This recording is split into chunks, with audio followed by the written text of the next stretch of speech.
Welcome to Basics Membership. Before we get started, I have to let you know that while much of what we discuss today is really important, there is so much more within the Membership Resource Guide. The presentation today will follow along with the guide, so this is an excellent time to go grab it, so you can make notes and see the additional details that are included. We want to begin by thanking you for taking on this important role on your PTA. We literally won't exist without people like you because at its core, PTA is a membership association. When our membership is vibrant and robust, our influence is powerful at the school, district, state, and national levels. That means your role is the most critical in PTA.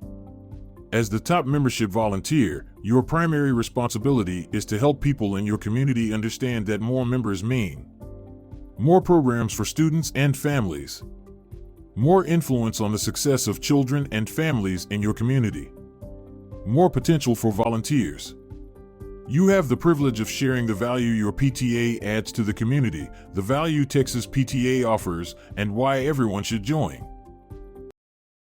At a glance, these are the primary responsibilities of a membership chair and their committee. We will discuss all of them. But first, let's start with the two most important items you need to know.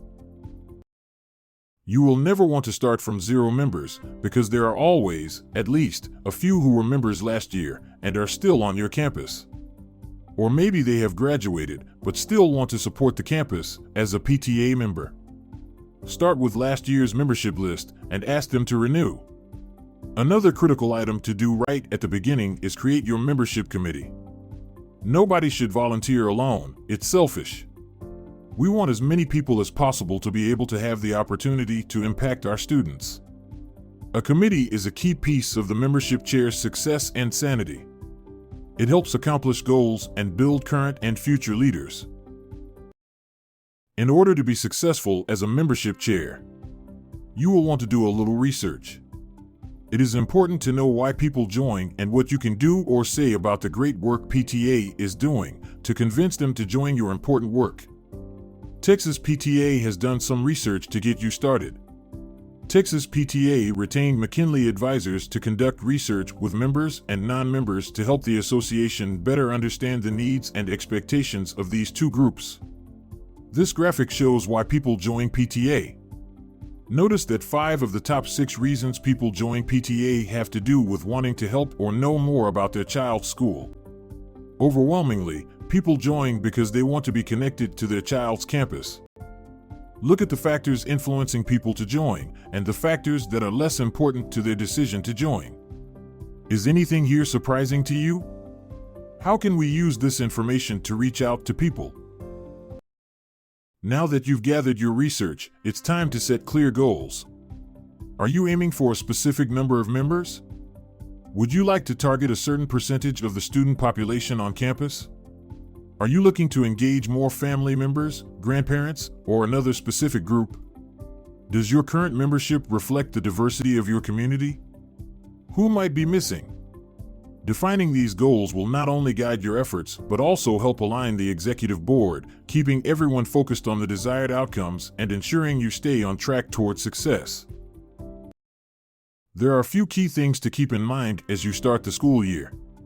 The membership year runs from August 1st to July 31st. However, membership recruitment is a year-round process. Members can join at any time, whether they're new to the school or have just realized they want to get involved later in the year.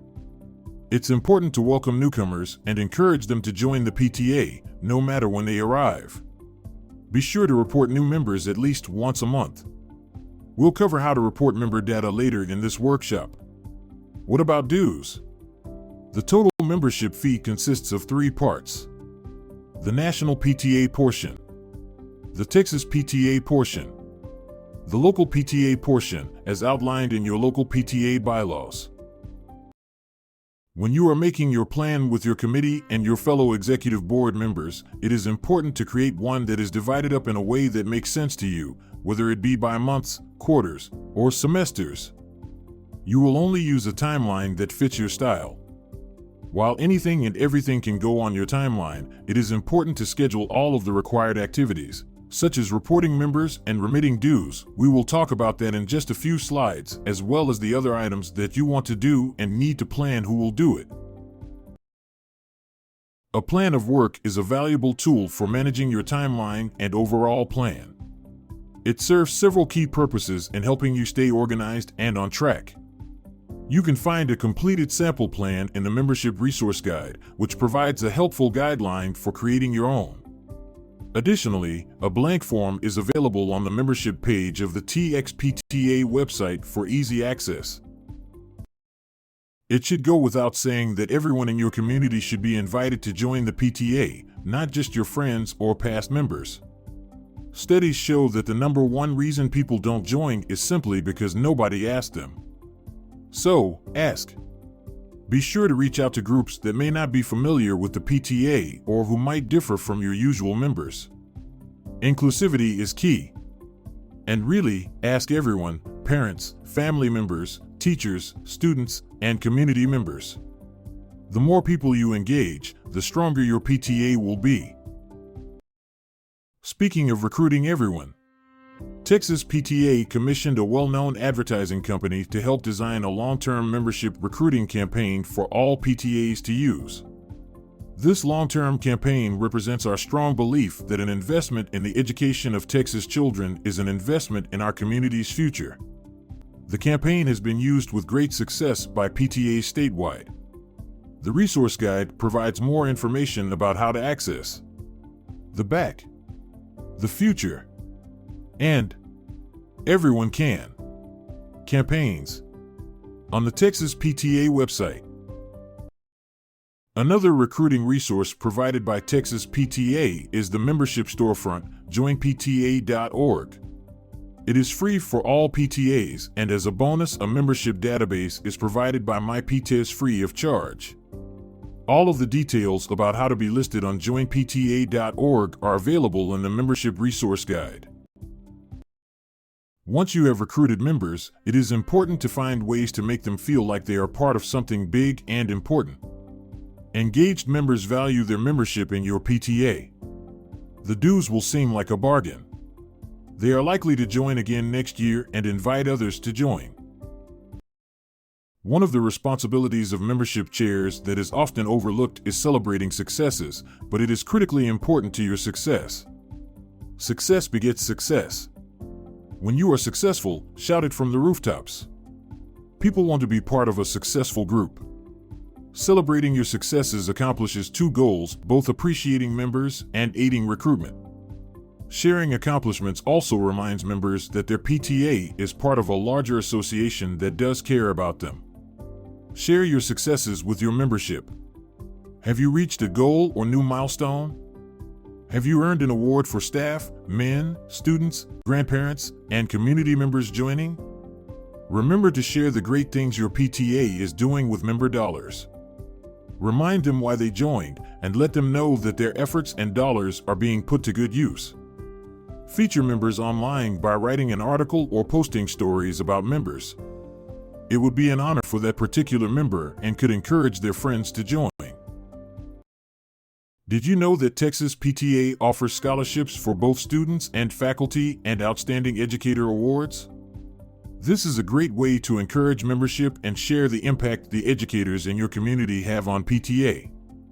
You'll also find resources to improve family engagement at your campus, like the Reflections National Art Program and the Kids First program. And then there are many online newsletters with specific areas of focus, including Under the Dome, TXPTA's advocacy newsletter.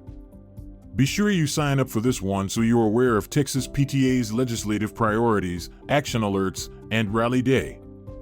We are a member-based child advocacy association after all. And of course, you're also going to find resources to support you in your efforts with your local PTA, like this training video. While most membership awards are automatic, don't forget to apply for those that do need an application to be filled out, including the MARS, Student Membership, Student Participation, Golden Apple, and more. Check out www.txpta.org/membership for all current awards. Our PTA leaders can now electronically submit their membership roster and dues to Texas PTA. The members will receive digital membership cards, making the role of the membership chair/VP a bit easier. We recommend watching the training videos on the Texas PTA website prior to attempting to submit your members. The training video walks you through step by step and helps you avoid some common errors. If you choose to submit electronically, it will make the process more efficient. With the variety of ways people can become members of the PTA, you will have to make sure you monitor all of the sources. If you are using joinpta.org, the members' names will automatically be added to your MyPTAs account. If you are using a more traditional method, such as an envelope or flyer, keep those membership envelopes and forms until you have transferred all the information on them to your master membership roster. After that is done, please dispose of the paper forms in a secure manner. Create one master membership roster. This can be on your MyPTAs account, very easy since members from joinpta.org automatically show up there, on a spreadsheet on your computer, or on a paper membership roster. Be sure to share copies of the roster with your treasurer and secretary. Remember, this roster belongs to the PTA and should not be shared with just anyone. However you create your master membership roster, think of it as your own little membership database. It is important to pass along this information to your successor when the time comes so that you can see a comparison from year to year and know who you might want to reach out to during your membership campaign, especially when looking to renew lapsed memberships. Work with your treasurer to mail a copy of the roster with only the new members' names and the appropriate dues at least monthly. When you send your dues along with the roster to Texas PTA, you will want to send the total of the National PTA and Texas PTA portion of the dues per member with that roster. During the first few weeks of school, you may want to send in rosters and dues more often. As an aside, there are membership awards designed to celebrate each step along your PTA's journey to increased membership. Membership awards are available each month, and to make sure that you qualify for as many of those as possible, you will want to submit new members often. Remember to issue membership cards to members as quickly as possible after they have joined. If you choose to keep track of membership using the traditional Texas PTA membership roster, you can record member information on paper or by downloading the Excel spreadsheet at www.txpta.org/membership. In order to be eligible for membership awards, all mailed membership rosters must be received at the Texas PTA office by the award deadline. Remember to maintain a copy for your records. Your secretary and treasurer must also have current copies. Texas PTA staff and volunteer leaders are here to answer any of your questions regarding your position. Our toll-free number is 1-800-TALK-PTA or email us directly. Thank you for your time and attention. I hope this training has been beneficial and will make your work in PTA easier and more enjoyable. If you have any questions in the future, please know that your field service representative and council leaders are always ready to help.